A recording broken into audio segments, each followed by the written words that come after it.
I really suggest not to buy stuff in Temu. It's really cheap right now, and the quality isn't bad, but the quality will gradually get worse. Oh, then I guess I'll just buy until then. Well, the defective product rate is quite high here, so if you buy an expensive item, you could lose a lot of money. Then I guess I'll just buy the cheap ones I need. Right.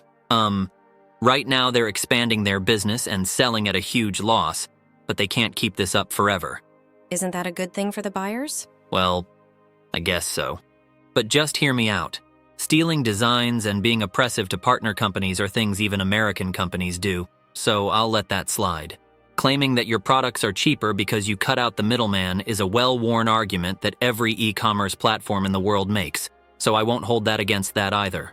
However, here's a quiz for you. Do you know what the common thread is between children's YouTube channels and the products sold by Temu? The answer is that they were made by children. Yeah, literally. Have you ever heard of forced labor in Uyghur? It's an incident where, in Uyghur sector within China, tens of thousands to as many as 1 million ethnic minorities were confined in factories to produce products for brands like Apple and Nike and Uniqlo.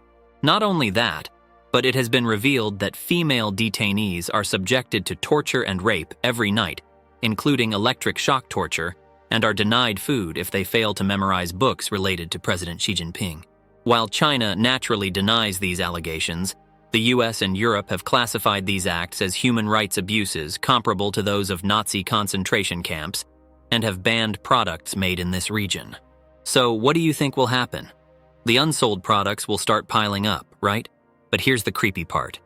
This ban started in June 2022, and a month later, Temu opened. Coincidence? Well, who knows? Temu said they operates by purchase product directly from factories and then shipping to consumers, meaning if they get the product from Uyghur within China and label them as regular China product, we never know. You might think it's just a conspiracy, and you may be right. Okay then, hear this quote. Those with less are accustomed to trading their lives and health for money. This isn't my own saying, but reflects incidents where employees working insanely hard at this company ended up dying from overwork or committing suicide, one after another, over a few days. The company's response was that, in this era, it's natural for those with less to risk their lives for money. This was an official company statement, which, unbelievable.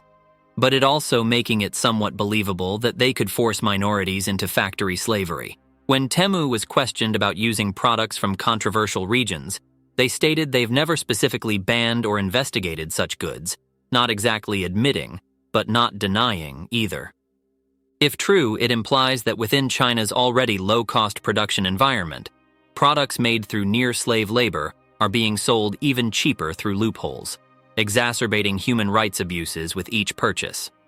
Okay, do you think it's not your concern, as long as it saves you money? Let's hear this out then.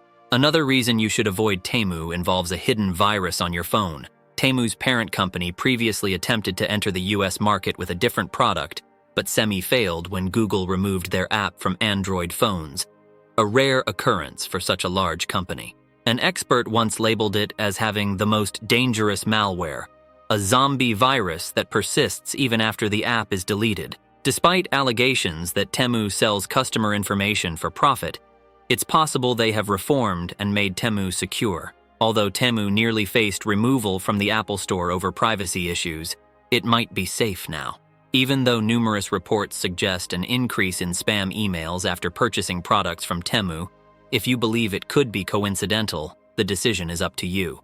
For those unconcerned about personal data but wary of privacy, using Temu via web rather than downloading the app might be a relatively safer option. If all of these doesn't make you stop shopping at Temu, how about this? E-commerce involves selling goods to make money, covering the costs of goods, shipping, marketing to attract customers, and other expenses while generating profit. Looking at Temu, the reason they can sell products at such low prices is by selling leftover stock from forced labor and attracting buyers through marketing. However, one thing that still puzzles us is how they offer free shipping or low-cost shipping and returns as standard, which seems too good to be true without some innovative, cost-free delivery method. Surprisingly, they receive shipping subsidies from our taxes through something called the UPU. Universal Postal Union. To simplify, back in the late 1800s, when there was no internet and countries communicated via letters, there was a system to standardize the vastly different costs by country. Countries were divided into 4 tiers, with wealthier nations subsidizing postal costs for lower-tier countries. The problem is that nearly 200 years later, we're still using a similar system. Despite being considered a developing country at the time of joining but now being developed, China is still in Tier 3, while, for reference, the United States is in Tier 1. Even though UPU has changed a little in 2021, it still means when receiving mail from China, our taxes are subsidizing the cost, making it cheaper for them. I understand that some people think, for whatever reason, that it's beneficial for us as customers to buy products at lower prices. Well, that may be true. I believe that if it brings someone joy, even excessive consumption might not be entirely bad. Of course, there are environmental concerns as well.